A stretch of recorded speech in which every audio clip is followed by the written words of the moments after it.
More and more companies from fields other than medical services are entering the market for genetic testing, which makes it possible for people to easily find out the risks of their developing certain types of diseases, such as cancer and diabetes.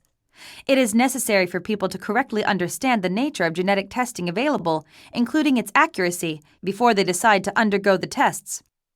Recent entrants into the market include internet firms like Yahoo and DNA. The number of companies offering genetic testing services more than doubled from 340 in 2009 to around 740 in 2012. Many more companies are planning to enter the business because genetic testing services are not a medical activity and does not require a license. The companies, which are providing what is considered to be an information service, entrust the job of actual examination of genes to testing institutes. Still, commercialization of the services carries some problems. The selling point of commercial genetic testing is that by sending a mouth swab sample to a testing institute, one can know his or her risks of developing various diseases. The biggest issue is the accuracy of such tests. A genetic testing venture, 23andMe, in which Google has invested, has started offering the Personal Genome Service to provide health reports on 254 diseases and conditions for slightly less than $100. But the U.S. Food and Drug Administration in November 2013 ordered the company to halt the sales of its saliva collection kit due to concerns over the accuracy of its genetic examinations. People need to be aware that the results of genetic testing only have a high degree of correlation with the risks for certain diseases.